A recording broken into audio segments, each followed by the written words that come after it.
village. Nous avons peur également qu'il y ait politisation dans les processus d'identification.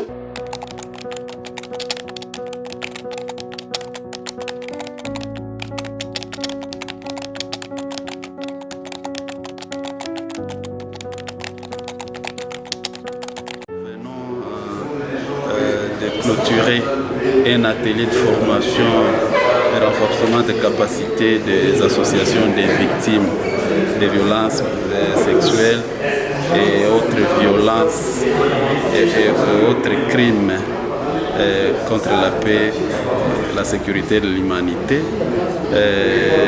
qui avait comme objectif de permettre aux associations des victimes de comprendre le processus de réparation qui est en cours et qui est mis en œuvre par le Fonds national pour la réparation des victimes de violences sexuelles et autres victimes de crimes contre la paix et la sécurité de l'humanité.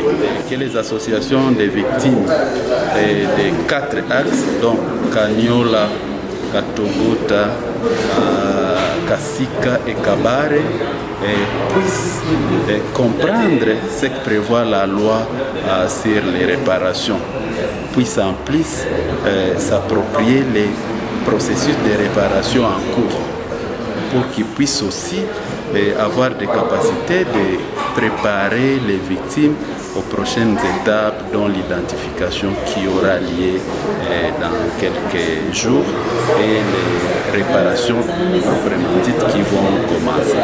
Et ça, c'est SOS IGEM qui a organisé cette activité avec l'appui de ses partenaires. Effectivement, les associations des victimes ont besoin d'un réel accompagnement. Ils doivent connaître les lois qui encadrent les victimes, dont la loi FONAREV, et ils ont vraiment besoin d'un accompagnement de la part des associations des victimes que nous sommes en termes de sensibilisation, de formation. Ils ont évidemment aussi besoin d'être coachés pour qu'ils puissent bien s'approprier le processus de réparation qui est en vue. Évidemment, ils ont d'autres problèmes liés à leur statut de victime et ils ont donc besoin d'un accompagnement. Tout le travail des partenaires dans le cadre de la justice transitionnelle est axé sur les victimes. Il faut que tout ce qui se fait vient des victimes elles-mêmes.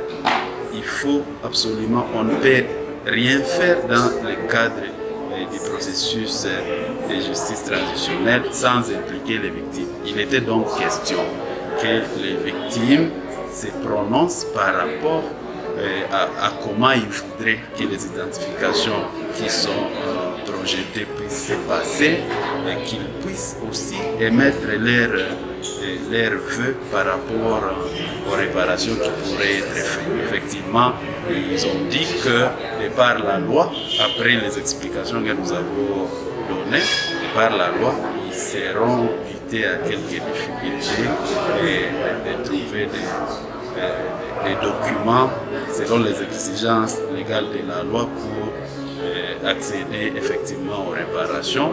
Et c'est des recommandations qu'ils ont faites, y compris sur les procédures d'identification, que nous allons remonter peut-être jusqu'au FONAREV pour qu'on en tienne peut-être compte si c'est possible, parce que tout doit se faire en fonction des désirs des victimes.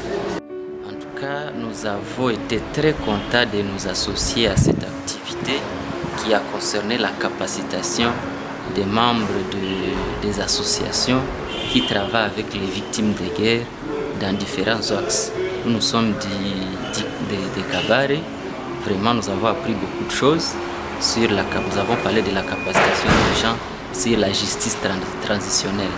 Et là, on nous a un peu parlé de l'identification de victimes de guerre qui va se faire dans les jours à venir. Et là, nous avons retenu en tout cas beaucoup de choses. Nous avons compris qu'il fallait à tout prix que cette identification se fasse. À cette occasion, on nous a fait un travail de carrefour qui nous a demandé de parler un peu de préalable lié à l'identification de ces victimes. Là, nous avons montré qu'il faut qu'il y ait d'abord une concertation entre les victimes, les leaders locaux et les différentes couches du milieu afin qu'on trouve un consensus sur ce qui va se passer dans les milieux. Je crois qu'on ne nous amène pas les agents qui ne connaissent pas le terrain. Donc, c'est-à-dire que les agents qu'on va recruter pour aller au terrain, donc ils ne maîtrisent pas le milieu où ils vont. C'est pour ce que je pourrais même dire aux gens de Fonaref de voir comment recruter même les gens du terrain, impliquer les victimes qui sont au terrain pour orienter les autres membres ou les agents qu'on va envoyer au terrain. La deuxième crainte, de donner un moment insuffisant pour l'identification. Je pourrais proposer qu'on donne un moment ou un temps plus suffisant, même une longue durée.